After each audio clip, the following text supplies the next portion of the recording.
Hello,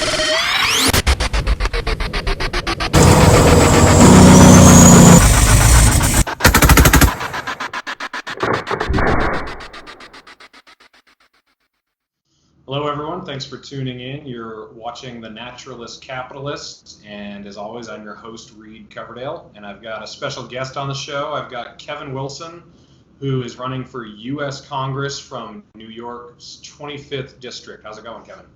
It's going great. Good to be on, Reed.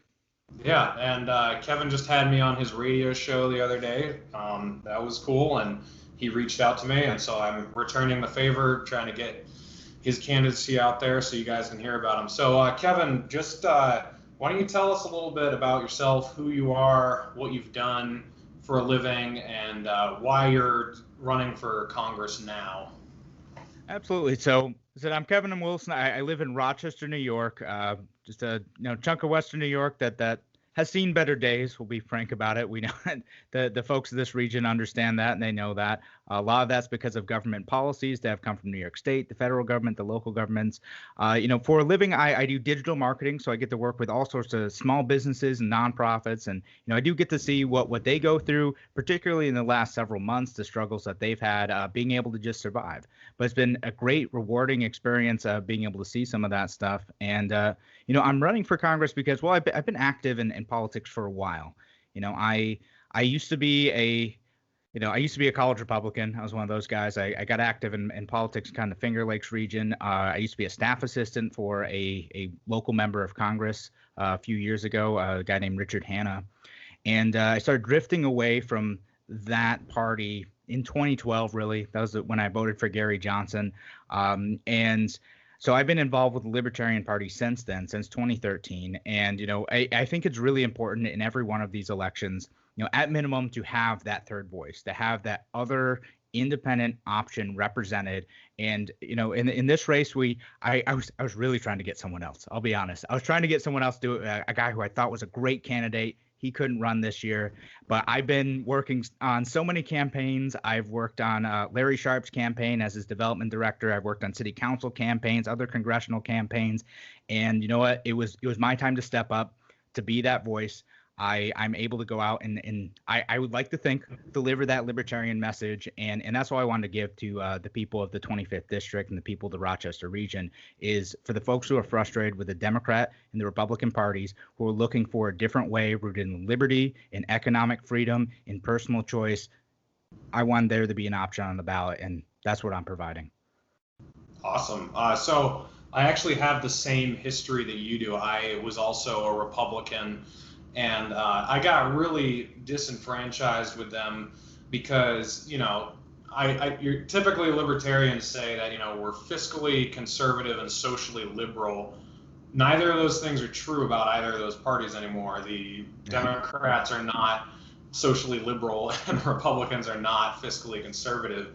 And I feel that, we just occasionally see someone from each party that kind of represents those ideas. But for the most part, they've just kind of turned into this corporate oligarchy that mostly vote the same way on everything. They talk about how much they hate each other all the time and they can't get along. But if you need a corporate bailout like we've had this year, or if you need to vote for more spying powers or more war, these two parties rub elbows, get together, and they get it done. That's nothing scarier than bipartisan legislation sometimes. Yeah, exactly. So if you win, you can really, tell Republicans, hey, you should be fiscally conservative, and you can tell Democrats, hey, you should be anti-war, you should be for civil liberties. If you get in there, what if you're like the only libertarian who wins in November, and you've got this giant sea of Democrats and Republicans? How are you going to navigate that once you're in there? Well, I'll probably talk to the Congressman Amash, who is unfortunately not running for re-election. That really bums me out, but I'll ask him how he navigated a lot of that. And, but getting in there, right, like my big goal is to, again, be that voice of truth, to cut through all the partisan nonsense, to say, like, hey, listen, like I want to be an honest broker here. I want to call it how it is. When the Democrats are trying to pay lip service to being the party of anti-war, to being the party of Black Lives Matter and police reform, to being the party of social justice. When they fall short on those things, I'm going to talk about that. And when the Republicans try to talk about being the party of fiscal responsibility, when they fall short on that, and my goodness, they really have, and I want to be there to talk about that. When they talk about cutting regulations, then yeah, let's cut regulations and let's talk about like the best areas where we can consolidate government to make it streamlined, to make it smaller and more effective. Because I'm not quite the anarchist yet. I know a lot of friends who are. I get that. I respect that. That's not where I'm at. But I want government to be lean, small, and effective. Provide just the basic services at the national level. And national defense, that's kind of it, really. Like just national defense, a few other things. And let's try to pare it down and give people as much choice as possible. When the Democrats and Republicans are, being hypocrites, I want to call it out. And I want to build coalitions too. I want to build those tripartisan coalitions to say like, hey, here's the issues that I think we can agree on. I'm not going to get stuck in waiting for one of you guys to have a bill so you can get credit and then fighting with the other party. And sometimes reform gets stuck because of toxic partisanship and nothing else. And seeing that type of stuff is incredibly frustrating. So I want to try to break through that as much as possible. Awesome. So before we started recording, you said education was one of the issues that really has hurt New York a lot. The federal Department of Education, it seems like to me, since we've had it, that the quality of our education system has just gone downhill. We have more and more people unemployed, more and more people with degrees that they don't need. When I was on your show, I talked about how I did not fall into that system. I decided not to go to college just to get a blue-collar job right out of high school, and it's kept me out of debt.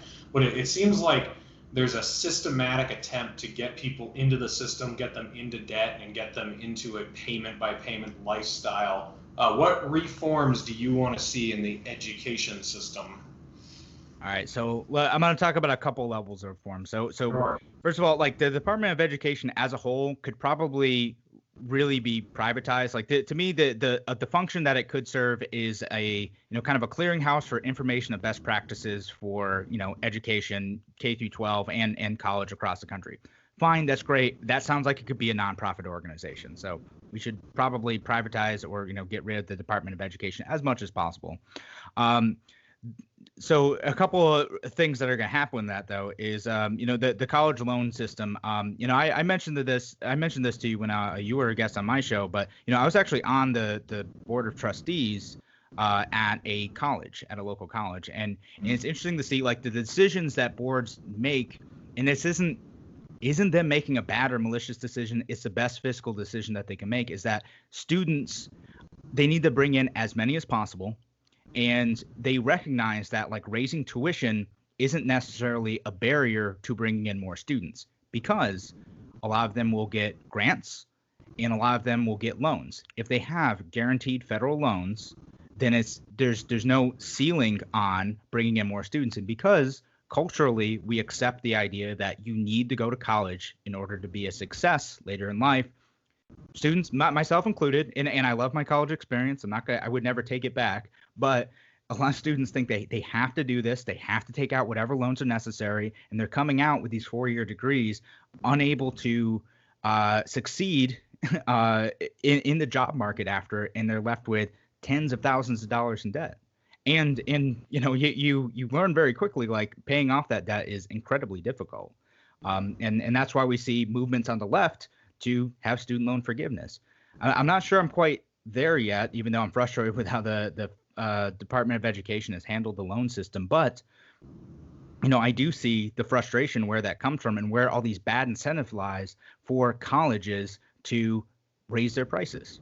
And again, it makes sense. They raise their prices. They can build fancy new stuff. They get more students. Everything's great. Why wouldn't they do it? What's the bad incentives that the government puts in place? The other thing that I would talk about with education is the K through 12 system. And let me give some context for folks who are watching this and don't know like the Rochester area. So the Rochester City School District they were excited last year in 2019 when they had a graduation rate of 60%. That was like a big deal to get 60% graduation rate in the city in which I live, in which I may eventually be sending my kids to school. That is not great. And that was, again, an improvement for them. We also have a school district that is tens of millions of dollars in debt. I think they had something like $50 million. They overspent by $50 million because the previous administration thought, well, we'll just overspend because we feel like we need this and someone will bail us out. The state or the federal government will bail us out. That's what they figured. They are not going to let education fail. Why would they let our education system fall apart in Rochester? They will cover us. And so far it hasn't happened, but it might. But now we're left with an education system where they cut a ton of teachers, some administrators, but maybe not as many as they should have. And, it underserves the kids who are living in the city in a school system that was already struggling to succeed. So to me, I think the next best solution, and this isn't, again, I'm not aiming for perfect libertarian solutions here, but the solution that I think a lot of people are interested in is like, okay, well, how can I get out of this system? How do I have the options to explore different educational routes? Because for some parents, the industrial model of education doesn't work to begin with. Their kids don't respond to it well. The teaching styles don't work. And on top of that, we have this COVID situation where in the city school district and many of the surrounding districts, they're going to be virtual for the first 10 weeks. And if you're a parent and you're trying to work and you're trying to figure stuff out, that's very difficult to manage. And I get it. You gotta take care of that. But these parents are looking for other solutions. So can they go to private schools? Can they go to charter schools? Can they do a homeschooling pod? The challenge with that is that you, as a family, are paying tens of thousands of dollars a year in school taxes for a school system that you didn't think worked anyway. And now you can't even send your kids to during the day so you can go to work. So what's a parent to do? So the solution to that, again, not perfect. I think Rand Paul has a great bill in the Senate right now that would fund kids directly. They would say, okay, those Department of Education dollars that were going to states and then distributed to the school district and, maybe sticking to the state administrators' hands a little bit along the way, that's just going to go direct to families. Those families, if they want to go form a homeschooling pod and figure out an education solution that works for them, then they can go do that. And that's not perfect. I know we're still paying for it, but man, that gives families way better choices than what they have now. When folks are talking about, like in the city school district, like how can we do better by these kids? This is the way to do it, to give those parents those extra options to be able to find educational solutions that work for them, to be able to connect with teachers either locally or around the country who are able to teach in a manner that captures their child's interests and is able to connect fun, interesting topics to core concepts. So I wanted to ask one question. Most people, when they hear privatize, they think send tax dollars to private entities. Is that what you mean by privatize, or do you mean completely remove the government from the system?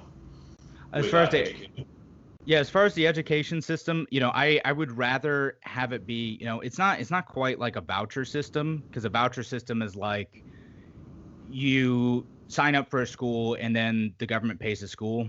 The way I'm thinking is more like you are able to pick your own education path, which could look something like a homeschooling pod, and then you're able to use some of that money to buy supplies.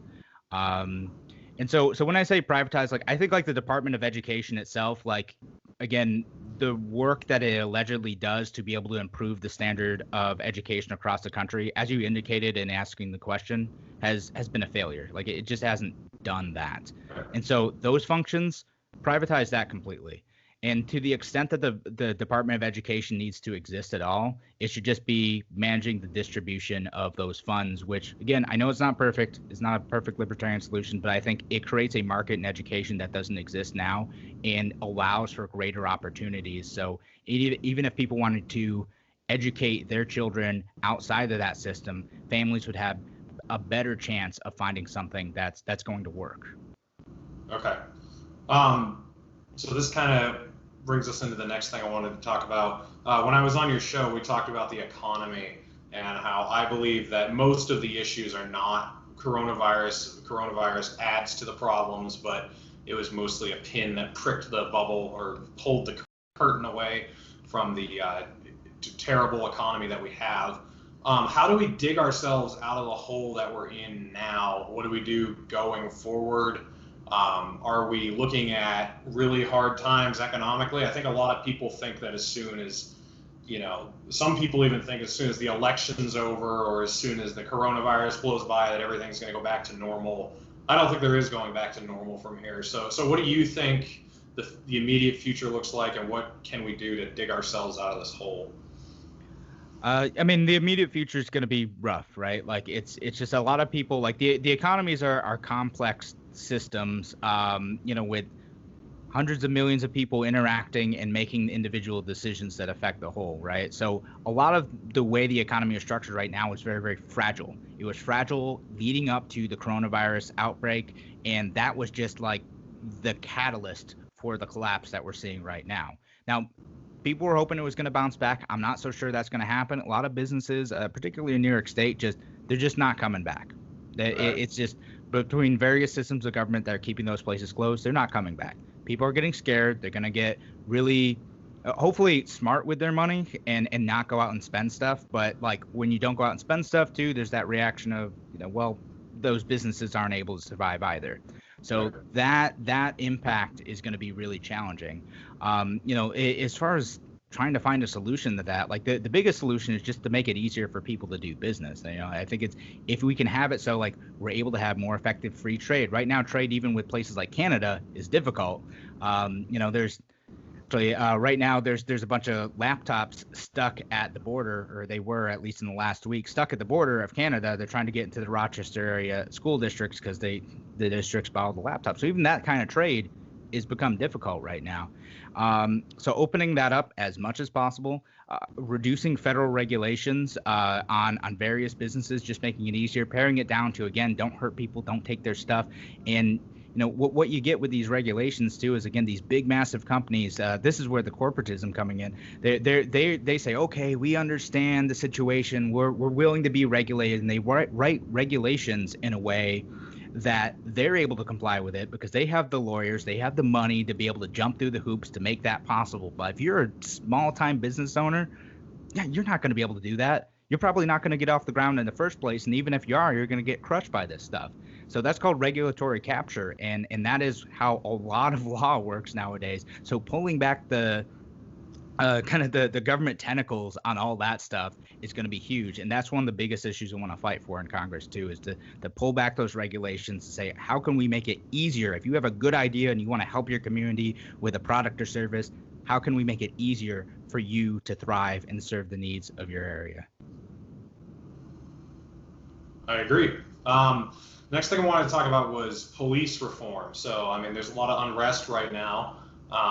And I think a lot of it's justified, based on what we've seen over the last several months. There's been several incidents with police, and it's not a new thing. It's something that's been going on for a long time. And I haven't been a victim to police brutality, but I've been harassed by the police a lot of times. And it was actually one of the forces that pushed me out of being a Republican. It kind of, made me start to question authority more. And so what types of reforms are you looking for? Because there's a lot of sensationalism out there right now. I mean, there's abolish the police or do nothing is kind of what we're hearing.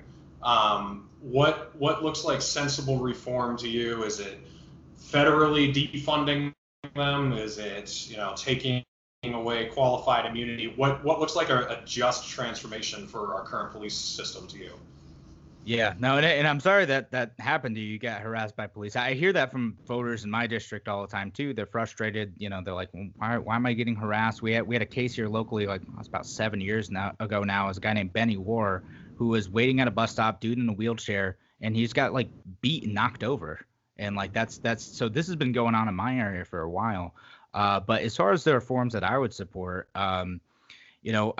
ending qualified immunity, absolutely. Congressman Mash's bill, the Ending Qualified Immunity Act, I think is a no-brainer for me. And, that's just making it easier if a police officer does something wrong that you can take them to civil court, and it totally flies in the face of like the way the court system is meant to work now, where you have to prove that constitutional rights were violated in an exact same circumstances previously. Totally ridiculous. So you get situations where there's one where a guy was kneed in the face like 30 times and it didn't count as violating his rights. Are you kidding me? Yeah. It's absolutely ridiculous. Like, how does that not count? I don't know. But Anyhow, so ending qualified immunity, absolutely. Ending the 1033 program, which is the program where local police departments are able to get surplus military equipment. The thing with the military equipment is like if you have all this stuff, there's a temptation to use it more often than is really necessary or appropriate. Right. We have like the Irondequoit Police Department is a local suburb just north of me. They have an MRAP. I'm like, what on earth does this suburb need that for? And I feel like if they did need that, like, couldn't they just like, I mean, I can't think of a situation where they would, but like, couldn't they like, there's a state police, barracks around here. Like, I feel like that's the more appropriate, like in those very rare situations where it's necessary, actually necessary, there's resources around here to do that. Why does a local police department need that type of equipment? Right. And so ending 1033 program, ending the war on drugs too. Again, this is, when people talk about defund the police, I think it's kind of bad branding. Actually, like the libertarian to me is like, yes, defund, awesome, great, I love anything. But like it's kind of bad branding in a lot of ways, because like people think like, oh, if we defund the police, then no one will be on the other end when I call 911, right? But when I think of defund the police, I also think of things like ending the war on drugs, right? Like we don't need to have those additional resources for them to be able to pursue victimless crimes. So for, enforcing marijuana laws, for for enforcing other drug laws too, I think they should be decriminalized, and people should be kind of shifted into other, like there's great local nonprofit like substance abuse services to help people out. Decriminalizing sex work, things like that too. Like, okay, like if there's just people who are engaging in consensual activity, I don't really see any reason why the police need to be involved in that. I know people always say, oh, what if it's human trafficking? Well, if it's human trafficking, then yeah, okay, then we want to pursue that. But the consensual sex work, like, police don't need to do that stuff. So there's all these activities that I think police really don't need to be involved in, and that we can kind of shift those to other things. A lot of that's not going to really happen on the federal level. That type of work needs to happen on the local level and the state level for the most part. But, as far as defunding the police, I would say on the federal level, though, I'm not a big fan of the ATF. I'd be happy to defund them and the DEA. So in terms of ending the war on drugs, well, those are two areas where I think I'd be okay with that.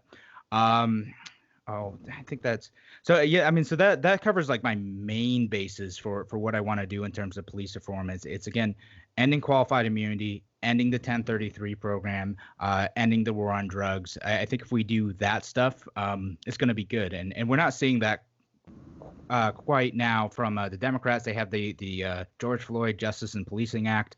And it sort of kind of ends some qualified immunity, but it makes a lot of exemptions. It puts some restrictions on the 1033 program, but not as many as I would like. And it doesn't do anything to end the war on drugs. Doesn't do any of that. And it provides a lot more resources to the local police department too. It gives them more money, which I don't really think that's ever really an issue, since it makes up the majority of most local budgets.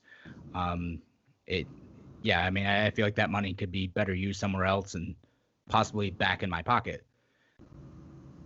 Yeah, no, those all sound like sensible reforms.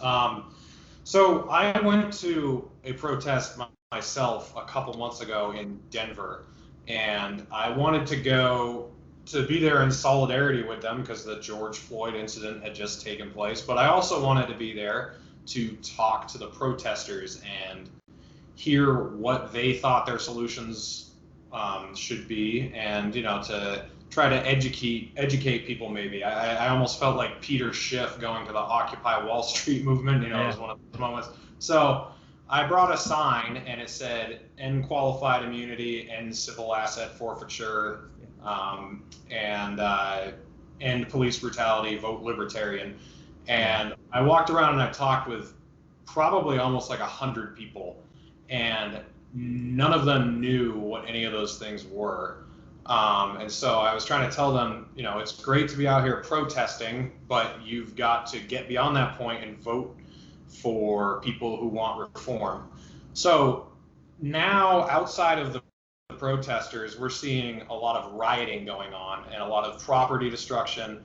And in my mind, those are two different factions. I don't think the protesters and rioters should be unfairly grouped into one, one group of people. But it seems like there's a lot of people out there who aren't really interested in policy change. They're just angry and they just want to destroy things. So I was wondering what you think an appropriate government response to mass rioting and property destruction is. Yeah. So a couple good things to address there. I mean, I feel like some of the situations, like you know that meme where it says like I'm mad. Well, here's a solution. I don't want a solution. I want to be mad. I feel like that's part of what it is. And I get there's a lot of legitimate frustration and rage, and like sometimes this is the form it takes. But just because I understand why this is the form it takes does not make it okay. Right. So I'll start with like kind of the folks at the protest. Again, most of those people, I think like there's kind of a general broad consensus on like, well, we need some sort of police reform. I had also gone to several of the local group here. It's not like it's called Free the People Rock in Rochester, and they're the local like kind of Black Lives Matter equivalent. And those folks again, the people I talked to, ending qualified immunity, yes. Ending what's called 5A in New York State was a big goal, which is it makes police misconduct records public. They also had stuff I don't agree with, like canceling rent. No, I'm not on board with that one. Sorry, guys.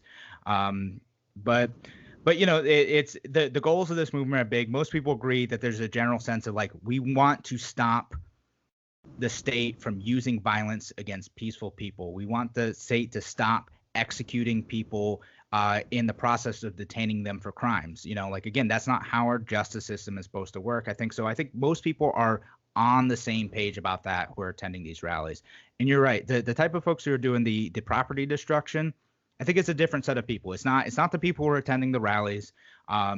Most of the time, you get a few of the folks who are like black bloc types. It's what people call Antifa. Antifa is kind of a big thing, but black bloc, the folks who show up in black, they show up, they smash stuff, they, the jerks, they escalate a police response. That type of thing. I think the tactic is really counterproductive. Honestly, I think it gets people to think like, oh goodness, maybe the police, do need to crack down on this stuff. Maybe they do need a harsh response on this stuff. So, I mean, my initial response is like, step one is just try to convince the idiots who are political trying to do this destruction to knock it off, because it is counterproductive. Now there's another type of person, and so like, and just to give this context too, like my neighborhood in Rochester, there are two places that were looted in my neighborhood. Like there's a liquor store and an immigrant-owned Chinese restaurant. And those guys, the people who did that, they weren't part of the protest. They weren't out for justice. They wanted free liquor. That's what they were trying to do. They were just trying to smash stuff and do whatever they're doing. Again, I think you got to kind of keep focused on what the policy goal is. I think the leaders of various Black Lives Matter movements need to kind of call this out. And there's a lot of temptation for them to be like, well, as Martin Luther King said, the riot is the voice of the unheard. And then they kind of like justify that type of action. And, people think I'm a jerk for tactic policing, but honestly, like that stuff needs to stop. It's counterproductive. And that's kind of my if anyone's listening who is part of those movements, man, you guys need to like just tell those people you're not associated with you, because you are going to kill police reform if we don't do that. Because I don't want that harsh government response. I like, because you have this balance that needs to be struck, right? Like you have what's going on in Portland, where the police have taken like a total step back, and you have street fighting going on. And then you have other areas like New York probably went too hard. They were cracking down to the point of they're just grabbing random bystanders on the street and throwing them in paddy wagons, because anyone who was out, they're like, oh, you're probably a protester. You need to find a balance between those two. And I think like in Rochester, they've actually done a bit better on it. They went too hard the first week. They brought out the pepper balls. They brought out tear gas. They, instead of trying to just corral the black bloc folks who are like causing trouble and just like get those out of there as soon as they could, they escalated, they over targeted, and now they have a better stance, I think. And again, I have my own criticisms with RPD, but they've responded better to protests where they're out, soft uniforms, standing back, send out their experienced men and women, don't respond to stuff unless there's like actual danger involved. So this is really on local police departments to do. I think it's a mistake to get the federal government involved in a lot of these situations because it's going to escalate it, especially when you have out in Portland, you had like the Customs and Border Patrol agents out there who are not really meant for crowd control. And, they were just going in and grabbing folks, and it made people freak out even more. I know the federal government has these types of folks who can do crowd control, be more effective. You guard the buildings, right? You don't want people to smash stuff. I get it. Federal government has a right to do that. If anyone gets out of control, tries to actually hurt you, hurt the property, protect that stuff. I think what ends up happening in a lot of these protests is the police I don't know what their priorities are, right? They're not protecting the private property of a lot of folks. And if they did that, that's really where a lot of that destruction comes from. And, we kind of saw that boil over into a bunch of fools end up hurting and killing each other out in Kenosha this last week. And that's just a sad, tragic situation. There's no heroes to me in that situation. It's just awful all around. Yeah. Yeah. So, in my mind, unfortunately, the only path I see us taking going forward is more authoritarianism, because most people react to everything out of fear. I'd say libertarians are not that way. We try to act out of logic, and we try to act out of hope, and different things than fear. But most people get scared, so they want more government to protect them, even though more government ends up not protecting them. There's a lot of disturbing talk about using the Insurrection Act from the Republicans, but in my mind, the Democrats are just talking softly right now because they don't want to alienate a potential voting bloc. But if they take power and these types of things are still going on, I have no doubt in my mind that Biden and Super Cop will definitely use their power to subdue whatever's going on. So how do we convince people that liberty is the best way forward, that more government control doesn't help? Because, all throughout history, whenever we've decided, okay, we're going to use more government to protect us here, it's never turned out good. I don't think it always ends up with a worse situation. Wouldn't you agree? Or yeah, I do. I mean, and that's the challenge that I'm still trying to figure out, because when people are scared, they want the government to protect them, left and right. And one of the people I look up to, Larry Sharp, talks about this a lot. Is when people are terrified, the Democrats, when people are economically terrified, they look to them to save them. Oh, please give us more money. When there's civil unrest, they say, Republicans, just come in and save us and crack down on these, anarchists. And that's what they want. And, so really we have to find ways to lower the temperature, lower the fear, to talk about the ways in which individuals can cooperate with one another, to find ways in which we can get along, to try to, again, to show that we are able to come together as a community and try to solve problems. And that's the difficult thing, because again, when people are mistrustful of one another, they want the government to come in and save them by punishing their enemies. So we have to do the very hard cultural work of saying, here's why you should continue to trust your neighbor even if they disagree with you. And here's why, if we, and part of that too is as if we're able to have a successful, thriving business market, when people are cooperating with each other through economic exchange, they're more likely to trust one another. They're more likely to depend on one another. We have to build strong communities, and a lot of that starts again at your local level. It means getting involved in your neighborhood association. It means trying to make your community a better place and trying to build trust in that community, where a lot of trust is eroded at the national level. Yeah. So why don't you tell us a little bit about your race? Who is the incumbent, and who's your other challenger? What's that looking like? Yeah, sure. So the incumbent is a guy named Joe Morelli. He's an excellent politician. I don't mean that as a compliment. But he has been in politics for literally longer than I've been alive. He started out in the county government, moved up to the state government back in the 90s, ended up becoming the Democratic minority leader in the New York State Assembly. And now he's in Congress, replacing a 30-plus year incumbent for this seat, who had died in office a few years ago. So that's him. Says he's a limited government guy. His votes do not shake that out. So he likes to think of himself as a moderate Democrat, He's not quite though. But again, he's very good at what he does. He has been on TV practically every night talking about how great he is for spending our money. That's what he does. He knows how to do it well. So that's him. He's the main guy I'm focusing on. There's a Republican in the race. It's a guy named George. It's so funny, like talking to. This is the part where I'm gonna complain about him a little bit. George seems like a very nice guy. His policy issues are terrible though. Like he talks about he wants to regulate assault weapons. That's what he says on his website. I was at an event. I was at like a pro gun event with him the other day, and I was like showing like there's people with like NRA hats on and stuff, and there's people with like GOA stuff on. It was at a group called Scope, and I was like, hey. That Republican that you just said you would take a lawn sign for? And he's like, yeah. I was like, well, I'm running against him too. We're both running against Joe. Here's his platform. Here's where he says he regulates assault weapons. You still want to support him? And they're like, oh, well, yeah, but like, what if the Democrat wants to grab more of our guns? I'm like, no, this guy's already starting from a bad place. Like, why are you supporting him? Oh my God. Because again, if it's not clear, I'm a very pro 2A candidate. But so that's what I'm working with, is trying to break through that duopoly mindset. It's like, well, I know I'm here supporting a pro gun rights organization, and this guy is coming in and telling me that he's going to take away my guns, but goodness, what if the Democrat takes my guns harder? So I love you guys. I'm just who are any of you listening who might have been at that event where I'm going to talk to and rub my temples over in the future.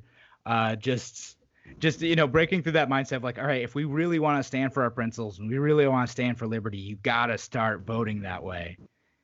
The Republicans in New York State have been so bad on gun issues, and you guys keep giving them your votes. You got to stop. Right. So what can everyone do to help your campaign moving forward? Obviously, that you've got your radio show. What is it? Free New York? Is that what it was called? Radio Free New York. Yeah. Radio Free New York. You got a website. You need donations. You need media representation. What can everyone do to give you a hand and boost you going forward? Yeah. So yes to all that. So I do have a website. It's kevinwilsonforcongress.com, and on there you can see where I'm talking about all the issues that are big and salient in the race. And if you have any other questions on other issues, send me an email. There's a contact form on the site. Love to talk to you.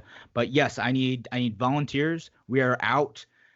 I was out yesterday at the public market talking to voters. We're getting out, knocking on doors where we can. It's still a little weird, but some people are, into it and they're happy to hear from another voice. We need phone bankers. And yes, I absolutely need donations. My inclusion in the debate may hinge on donations. So any way you can support me and help me get out my message in the 25th district of having an independent libertarian voice, a third choice for voters here, is going to be incredibly important. And we're looking to spread the message. I'm not just trying to promote myself and my campaign. I'm trying to promote the party and the ideas as a whole. I want to get that message to people, and I want to make sure I promote the top of the ticket too, Dr. Jorgensen and Spike Cohen. They're wonderful candidates, and in fact, in New York State, our ballot access depends on us getting votes for president and vice president in November. That the Libertarian Party is going to lose ballot access if we don't get at least 130,000 votes. So getting out and voting for them is going to be important too. So it's all part of this. I want to promote the party. I want to promote our down ticket candidates. So we have several other folks run for state assembly, and up at the top to Dr. Jorgensen and Spike Cohen.